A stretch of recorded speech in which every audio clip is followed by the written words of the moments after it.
My name is Alara Thorne. For the last decade, my life has been a series of departures and arrivals, a rhythm dictated by the needs of strangers in forgotten corners of the world. I'm a nurse practitioner with a global health initiative, and my home is often a canvas tent, a cinderblock clinic, or a room in a guest house where the water runs cold, if it runs at all. I've learned to find a sense of place in the warm, grateful hand of a patient, in the shared laughter with a colleague over a meal of rice and beans, in the quiet hum of a generator that means we have light to work through the night. It's a life of profound purpose, but it is also a life that empties you out, scoop by scoop, until you need a place to go to feel full again. For me, that place has always been Havenwood. It's not a grand estate, just a small, cedar-shingled cabin nestled in the misty coastal range of Oregon, a place my father built with his own two hands. It smells of damp earth, salt-laced wind, and the lingering ghost of wood smoke. The wide plank floors creak a familiar welcome, and the windows frame a living painting of Sitka spruce and the ever-shifting sky. My father passed away when I was 16, and the cabin became my inheritance, not of money, but of memory, of solitude, of peace. It was where I went to heal from the hurts the world inflicted, both the ones I witnessed in my work and the smaller, sharper ones closer to home. The phone buzzed insistently in the pocket of my scrubs, a jarring, electronic sound against the gentle murmur of the Guatemalan village outside. I wiped a sheen of sweat from my brow with the back of my wrist and stepped out of the makeshift clinic. The midday sun was a physical weight, casting sharp, stark shadows across the dusty ground. The name on the screen made my stomach clench into a tight, cold knot, Arthur. I almost didn't answer. In the 12 years since my mother had married him, a call from my stepfather rarely heralded anything other than a new drama, a thinly veiled request for money, or a complaint wrapped in the guise of casual conversation.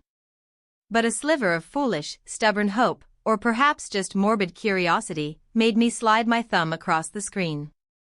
"Hello, Arthur," I said, my voice carefully neutral, a skill honed over years of navigating his emotional minefields. "Ellie Bell." His tone was effervescent, a champagne cheerfulness that immediately set my teeth on edge. It was the voice he used when he was about to sell you something, whether it was a bad idea or a piece of your own life. Just the person I wanted to talk to. "I have the most wonderful news." I waited, the silence stretching between the satellite delay and my own apprehension. "I've sold Havenwood," he announced, as if he were telling me he'd successfully planted a new rose bush. "Got a fantastic price for it, too. It's for the greater good, you see." He let out a self-satisfied chuckle that scraped against my nerves. I froze, the phone feeling slick and heavy in my hand. The sounds of the village, a distant rooster, the laughter of children playing with a worn-out tire, faded into a dull roar in my ears. "You did what?" The words came out as a choked whisper. "Sold it," he repeated, his voice losing none of its infuriating buoyancy. "Don't sound so shocked. It's time to be practical. That place was just sitting there, gathering dust while you're off playing hero. This way, it does some actual good. Clears up some of my unfortunate, financial entanglements. You'll thank me one day." My blood, which had felt slow and thick in the humid air, turned to ice and then to fire.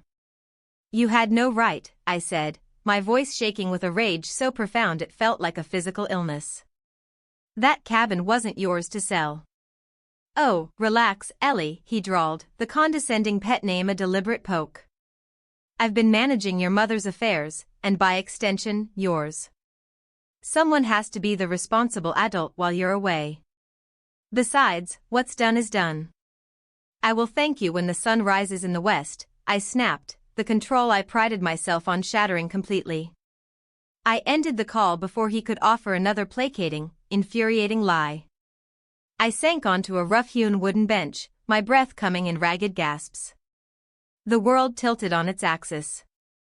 Arthur's audacity was a familiar monster, but this was a new, terrifying dimension of it. The cabin wasn't just a structure, it was the geography of my soul. It was where my father taught me the names of the constellations. It was where my mother and I had huddled by the fire after his funeral, finding solace in our shared silence. It was where I had pieced myself back together after my first brutal assignment abroad, the quiet of the forest knitting up the frayed edges of my spirit. To Arthur, it was a line of credit. An asset to be liquidated. A solution to a problem of his own making. But in his haste, in his towering arrogance, he had forgotten one crucial detail. A detail I intended to hold close to my chest like a hidden weapon. The cabin wasn't entirely mine. After my father died, a tangle of legalities had led my mother to suggest I share the deed with my best friend, Chloe, to protect it. Chloe and I had grown up together, our friendship forged in the tide pools and trails around Havenwood. We had signed a co-ownership agreement years ago, a document as solid as the old-growth trees surrounding the property. It stated, in clear, unassailable language, that any sale required both our signatures. This wasn't over. It had just begun. My hands were still trembling as I found Chloe's name in my contacts. The call connected, and her bright, steady voice was an anchor in my swirling chaos. Ilara. Hey. How are things in the jungle? He sold Havenwood, I blurted out, the words tasting like ash. Arthur sold the cabin. There was a beat of stunned silence on the other end. Then, he what? Chloe's voice was sharp, stripped of its earlier warmth. He called me not 5 minutes ago. Gloating. Said he needed the money to pay off his debts. The bitterness was a raw wound in my throat. He thinks because I'm thousands of miles away, I'm powerless. But he can't, can he? Not without you. I could almost hear the gears turning in her mind, her practical, legal assistant brain kicking into high gear. No. Absolutely not, she said, her tone firm and reassuring. Our co-ownership title is ironclad. It's a joint tenancy with right of survivorship, and the sale provision is explicit. Both parties must consent in writing. His signature alone is legally meaningless. A wave of relief washed over me, so potent it left me dizzy. It wasn't a solution, but it was a shield. I knew it, I breathed. I'm finishing my rotation here in a few days. I'll be on the first flight I can get. Can you start looking into it? Pull the county records, see if anything's been filed? I'm already logging into the registry website, Chloe said, and I could hear the faint clicking of her keyboard. Don't you worry, Ilara. He picked a fight with the wrong women. We'll handle this. As I hung up, a strange and unfamiliar calm began to settle over my anger. It was the cold, clear calm of purpose. For years, I had treated Arthur with a detached, weary patience. I had endured his casual cruelty, his emotional vampirism, his entitlement, all for the sake of keeping the peace for my mother. I built walls around my heart to protect myself from his influence, but I had never actively fought back. I had let him shrink my world, avoiding family gatherings, limiting my time at home. I had ceded territory to him, acre by acre. But he had finally trespassed on sacred ground. He thought he was knocking down a simple house of wood and stone. He had no idea he was about to awaken the woman who had learned to live inside it.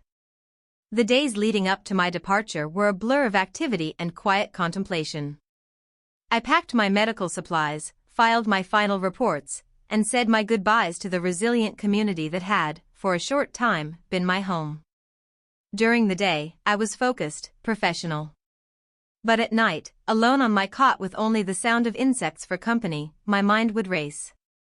I wrote in my journal, a faithful companion on all my journeys, trying to untangle the knot of emotions. It wasn't just anger I felt, but a profound sense of grief. Arthur's act was a violation not just of law, but of memory. He was trying to erase a part of me, a part of my family's history, for his own selfish gain. I remembered one summer, years before my father died, when a storm had knocked a huge branch onto the roof. I was only 12, but Dad let me climb the ladder with him, showing me how to check the shingles for damage. You have to take care of what you love, Ellie, he'd said, his hand warm on my shoulder. Whether it's a house or a person. It's the most important work there is. Arthur had never understood that. To him, love was a transaction, and care was a currency to be spent on himself. Chloe called the day before I was scheduled to fly out. Her tone was brisk, all business. Okay, I have an update. I checked the county land registry. No transfer of ownership has been filed. No lien, no nothing. The title is still clean, in both our names. So what does that mean? I asked, sitting up. It means whatever deal he made was under the table, she explained. He probably took a cash deposit from some unsuspecting buyer and promised to handle the paperwork later. It's classic Arthur, all smoke and mirrors. That sounded exactly right. He operated in the gray areas, the loopholes, the spaces where he could exploit trust and goodwill. So what's our next move? I asked, my pen hovering over my journal. We let him think he's gotten away with it for a little longer, Chloe said, a tactical edge to her voice. You come home. We gather our evidence, our deed, the co-ownership agreement. Then we confront him, not with anger, but with facts. And with a lawyer. I've already made a call to a friend of mine, a real estate attorney named Ben Carter. He's ready to help. A small, genuine smile touched my lips for the first time in days. Chloe, you're incredible. You'd do the same for me, she said warmly. Now get on that plane. We've got a dragon to slay. The journey home was a long, surreal transition. One moment I was in the vibrant, chaotic heart of Central America. 36 hours later, I was driving a rental car up the Oregon coast, the sky a familiar, moody gray, the air smelling of pine and ocean spray. The landscape was a balm to my soul, but my stomach was a bundle of nerves. Instead of going to my mother's house, I drove straight to Havenwood. The gravel lane was overgrown, and as I pulled up, the cabin looked shuttered and lonely. I used my key, the lock turning with a familiar, stiff groan. I stepped inside. The air was cold and musty, the silence profound. My houseplants were yellowing on the windowsill. A fine layer of dust coated the mantelpiece, where a photo of my father and me sat, him grinning, me a gap-toothed kid on his shoulders. I set my bags down and walked through the small space, my hand trailing along the back of the worn armchair, the smooth surface of the pine dining table. Every object held a story. This was not just a collection of assets. This was the archive of my life. The anger I had felt in Guatemala returned, but it was different now, less like a wildfire and more like a focused, blue-hot flame. This was my home. And I was going to fight for it. I had barely begun to air the place out when my phone rang. It was Arthur. The timing was too perfect to be a coincidence. My mother must have told him I was back. I took a deep, centering breath and answered. Well, look what the cat dragged in, he said, his voice oozing that false, folksy charm. The prodigal stepdaughter returns from her adventures. Finally decided to rejoin the real world, have we? What do you want, Arthur? I asked, my voice as cool and steady as the coastal breeze outside. Just checking in, he said smugly. Wanted to make sure you weren't too broken up about the cabin. It's all for the best, you know. Water under the bridge. A cold smile touched my lips. Funny you should mention that, I replied, walking over to the window that overlooked the forest. Because according to the official county records, which my lawyer and I have reviewed, Havenwood is not, in fact, gone. The title is still held by myself and Chloe. You can't sell what doesn't belong to you, Arthur. There was a pause on the other end, just a fraction of a second, but it was enough. I had pierced his armor of arrogance. That's not possible, he stammered, his voice losing its confident swagger. I have a buyer. He paid a deposit. The deal is done. No, Arthur, it's not, I said, feeling a surge of power in my own calmness. You have a piece of paper with your signature on it. It's worthless. Chloe and I are co-owners. Without her signature, the sale is invalid. It's fraud. His laughter came back, but it was brittle this time, thin as ice. You think you're so clever, don't you, Alara? With your fancy friends and your self-righteous attitude. You have no idea how difficult things have been. I did what I had to do for your mother, for this family. The mention of my mother was a familiar, low blow, but for the first time, it didn't land. You didn't do this for anyone but yourself, I said, my voice unwavering. You made your choices, Arthur. And now you have to live with the consequences. The line went dead. He had hung up on me. I stood there in the silent cabin, the phone still pressed to my ear, my heart hammering against my ribs. It wasn't triumph I felt, not yet. It was the terrifying, exhilarating feeling of a boundary being drawn, a line in the sand that I knew, with absolute certainty, I would never let him cross again. The next morning, I met Chloe at a small cafe in town. She slid a folder across the table towards me. Here it is, she said. The original deed, our co-ownership contract, notarized and filed 12 years ago. And here, she added, pulling out another paper, is the preliminary sales agreement Arthur tried to file. Our attorney, Ben, got a copy from the real estate agent. I looked at the document. There it was, in black and white, Arthur's looping, arrogant signature, trying to sign away a piece of my history. It made me feel sick, but it also solidified my resolve. The agent is backtracking fast, Chloe continued, sipping her latte. She claims Arthur assured her he had the sole authority to sell.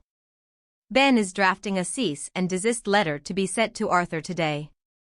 It will inform him, in no uncertain terms, that any further attempt to represent himself as the owner or to contact the buyer will result in immediate legal action.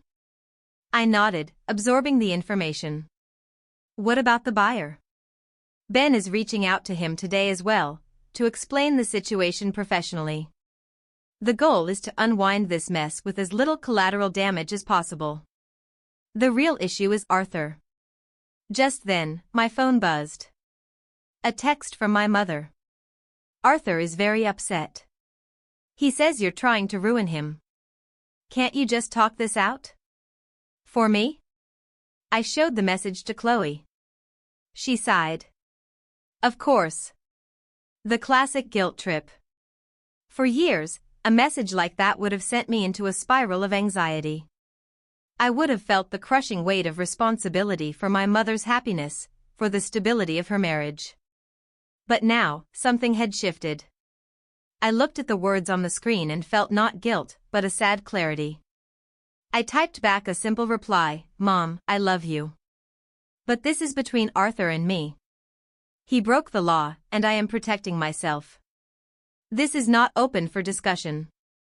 I hit send before I could second-guess myself.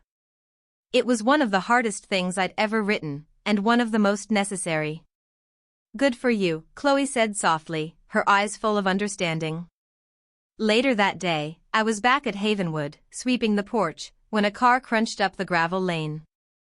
It was Arthur. He got out of the car, his face a mask of thunderous rage, a stark contrast to his usual feigned cheerfulness. He was holding a letter in his hand, the one from our lawyer. What is the meaning of this? He demanded, waving the paper at me. Lawyers? Cease and desist? Are you trying to destroy me, Alara? I set the broom against the railing and folded my arms, refusing to be intimidated. No, Arthur. I'm just stopping you from destroying something of mine. It's a house, he spat, his voice rising. A pile of wood you barely use. I needed that money. Your mother's medical bills, the mortgage, you have no idea the burdens I carry.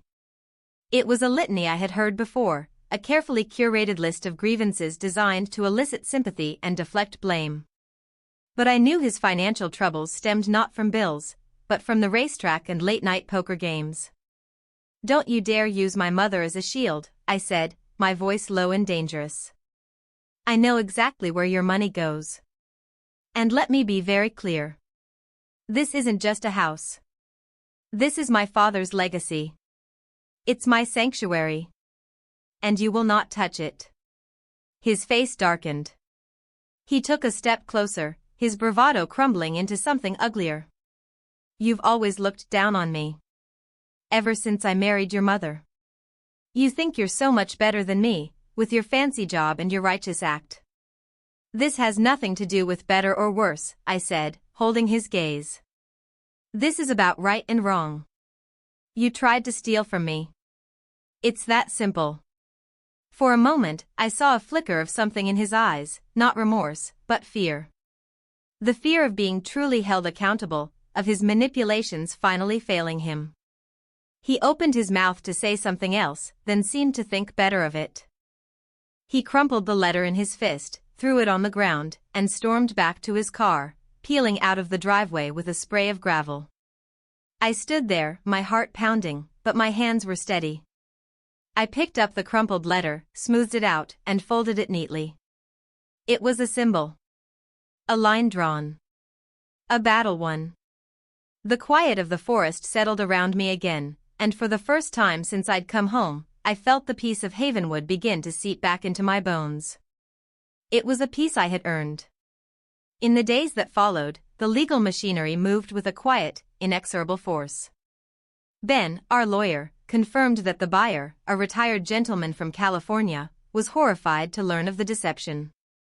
He had no interest in a contested property and promptly withdrew his offer, demanding his deposit back from Arthur. A formal police report was filed regarding the fraudulent attempt to sell the property. The confrontation I dreaded most was yet to come. My mother called and asked me to meet her for lunch at a neutral location, a small diner halfway between her house and the cabin.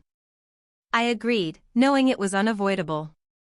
She looked tired, her face etched with a familiar anxiety. She picked at her salad, avoiding my eyes. Catherine, she began, using my full name as she always did when things were serious. He's not doing well. He feels backed into a corner. He put himself in that corner, Mom, I said gently but firmly. He committed a crime. But to involve the police, your own stepfather. It's tearing this family apart. I reached across the table and placed my hand over hers. Her skin felt thin and cool. What family, Mom? I asked softly. For years, his behavior has been the thing tearing us apart. I've spent a decade walking on eggshells, making myself smaller and smaller to avoid his moods, his manipulations. I stayed away from home, the home you and Dad built, because it was easier than dealing with him. Is that a family? Or is it a hostage situation? Tears welled in her eyes. He loves me, Ilara. He can be difficult, but he's a good man underneath it all. Is he? I asked, the question hanging in the air between us. A good man doesn't steal from his stepdaughter. A good man doesn't lie and cheat and then blame everyone else for his problems. I love you, Mom. Nothing will ever change that. But I cannot and will not continue to enable his behavior by pretending it's okay. I have to protect myself. And I have to protect what Dad left me. She didn't have an answer. We finished our meal in a strained but not entirely hopeless silence. As we parted in the parking lot, she hugged me tightly. Be careful, honey, she whispered. I am, I said. And for the first time, I felt it was completely true. I was being careful with myself, with my well-being, with my own heart. A week later, Ben called with the final update. The district attorney's office was pressing charges against Arthur for attempted grand theft and fraud. Given his history and the clear evidence, he was likely facing probation, a hefty fine, and court-ordered restitution of the buyer's deposit. The legal battle was over. Chloe and I went to Havenwood that weekend. We brought a bottle of good champagne, not for a wild celebration, but for a quiet acknowledgement of what we had weathered together. We sat on the porch, wrapped in old woolen blankets against the evening chill, and watched the sun set behind the spruce trees, painting the sky in strokes of lavender and rose. To us, Chloe said, raising her glass. And to ironclad co-ownership agreements. I laughed, a real, unburdened laugh that felt like a release. To us, I echoed. and to knowing when to fight. We talked for hours, not about Arthur or the legal battle, but about the future. About the plans we had for the cabin, a new coat of paint for the porch swing, a wildflower garden near the edge of the woods, maybe even fixing that leaky faucet in the bathroom once and for all. With each small, practical plan, it felt like we were washing away the stain of Arthur's violation, reclaiming the space not just legally, but spiritually. Later that night, long after Chloe had gone to bed, I stayed up, stoking the fire in the old wood stove. The flames danced and cast flickering shadows on the walls, illuminating the photo on the mantel. My father's smiling face seemed to look back at me with pride. I had come back to Oregon expecting a war, a loud, ugly clash of wills. But the real victory hadn't been loud at all. It had been quiet. It was in the calm, steady voice I used with Arthur. It was in the simple, honest words I spoke to my mother. It was in the trust one placed in my friend and in the legal system. It was in the slow, deliberate act of reclaiming my peace. The ordeal with Arthur had been a crucible. It had burned away the parts of me that were conditioned to please, to yield, to avoid conflict at all costs. It had forged something new in their place, a quiet, resilient strength, a deep and abiding respect for my own boundaries. I looked around the small, beloved room, at the worn books on the shelves, the hand-stitched quilt on the armchair, the faint scent of cedar in the air. This place was more than a sanctuary from the world, it was a reflection of the sanctuary I was finally learning to build inside myself. The world outside would continue to be chaotic and demanding. My work would continue to take its toll. My family situation remained complicated and uncertain. But here, in the heart of Havenwood, and in the newfound quiet of my own heart, I was home.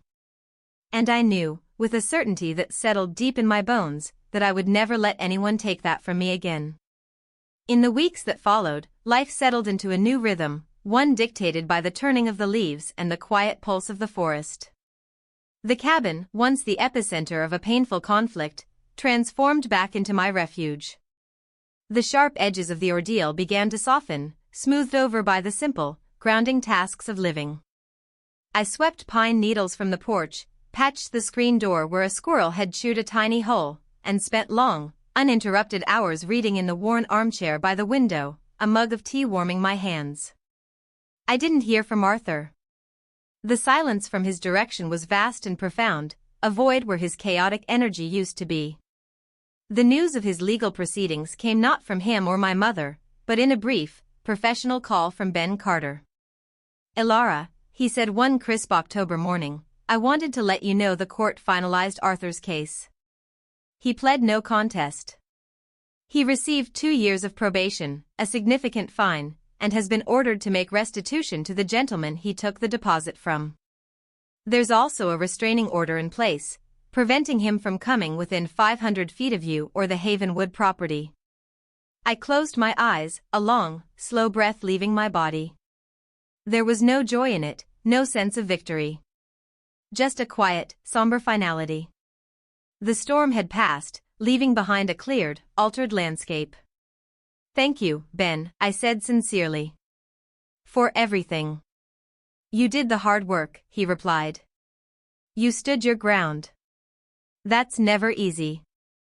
After the call, I took a walk in the woods behind the cabin, the path soft with a carpet of fallen leaves. I thought about Arthur, not with anger anymore, but with a kind of detached pity. A man so hollow inside that he had to constantly try to fill himself with things that didn't belong to him. His punishment wasn't the court's sentence, it was the life he had built for himself, a house of cards built on deceit and desperation. My freedom wasn't just the legal protection of a restraining order, it was the emotional space I had carved out, a place where his chaos could no longer reach me.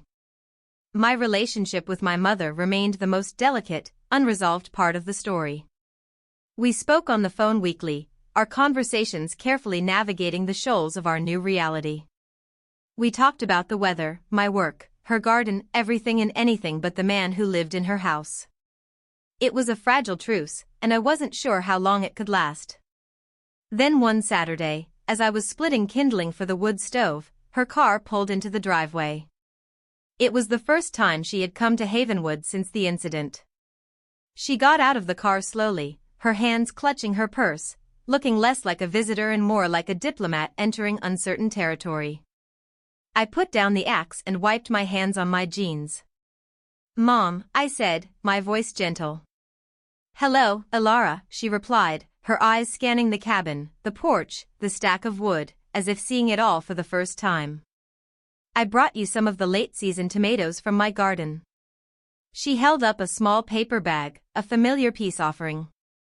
"They look beautiful," I said, taking the bag. "Come on up. I just put on a pot of tea." We sat on the porch swing, which creaked a gentle, rhythmic complaint beneath our weight. For a long time, we just sipped our tea, watching a pair of Steller's jays squabble in a nearby fir tree. The silence wasn't as strained as it had been at the diner, it was softer, more contemplative. Finally, she spoke, her voice barely a whisper. "He's different now. Quieter. Defeated." She stared into her mug. "I think, for the first time in his life, he understands there are consequences he can't talk his way out of." I didn't say anything, letting her find her own words. "For years," she continued, her gaze distant, "I told myself I was keeping the peace. Making compromises. But you were right. I wasn't keeping peace. I was managing a crisis. Every day. It's exhausting, Ilara. I'm so tired." A tear traced a path down her cheek, and she didn't bother to wipe it away. In that moment, I didn't see the woman who had defended him. I saw my mother, weary and heartbroken, admitting a truth she had spent years trying to avoid. My own anger, the last vestiges of it, dissolved into a wave of compassion. "I know, Mom," I said softly, reaching out to squeeze her hand. "I know. This place," she said, looking around, "your father poured his soul into it. He wanted it to be a refuge for you. A place of strength. I almost let that be taken away because I was too afraid to face the truth about the life I had chosen." She finally turned to look at me, her eyes clear and full of a sad wisdom. "You are stronger than I ever was, Ilara. You have your father's spine." It was the closest she had ever come to an apology, and it was more than enough. It was an acknowledgement, a seeing of me and my truth, that I had longed for without even knowing it. "We're both strong," I said, my voice thick with emotion. "We just show it in different ways." We sat there until the tea grew cold, the afternoon sun warming our faces. We didn't solve everything. The future of her marriage was still a question mark hanging in the air. But a bridge had been built between us, founded on a new, shared honesty. The following spring, after a short but rewarding work assignment in Southeast Asia, I returned to Havenwood. The forest was thrumming with new life, the air thick with the scent of damp earth and blooming wildflowers. Chloe came up for a weekend, and we finally tackled the project we'd talked about, the wildflower garden. We spent a sunny Saturday clearing a patch of ground near the porch, turning over the rich, dark soil. As we worked, laughing and covered in dirt, my mother's car pulled into the drive. She got out, but this time she wasn't carrying a tentative peace offering. She was wearing gardening gloves. "Looks like you could use an extra hand," she said, a small, genuine smile on her face. I looked at Chloe, who grinned back at me, then at my mother. My heart felt full to bursting. "We'd love one," I said. The three of us worked together under the warm sun, breaking up clumps of earth, scattering seeds for lupin, poppies, and columbine. We didn't talk about the past. We didn't need to. Our shared work was a language of its own, a language of mending, of planting, of nurturing something new and beautiful from the ground up. As the sun began to dip below the trees, we stood back to admire our work. It was just a humble patch of dirt for now, but it was filled with the promise of what was to come. My mother put an arm around my shoulders. "Your father would love this," she said quietly. "I know," I replied, leaning my head against hers. The story of Havenwood was no longer a story of loss and betrayal. It had become a story of reclamation. I had reclaimed a piece of property, yes, but more than that, I had reclaimed my voice, my boundaries, and my relationship with my mother, placing it on a new foundation of truth. The cabin stood as a quiet testament to the idea that true strength isn't about the absence of storms, but about learning to anchor yourself, tend to your own garden, and trust that after the hardest winters, the flowers will always, eventually, bloom again.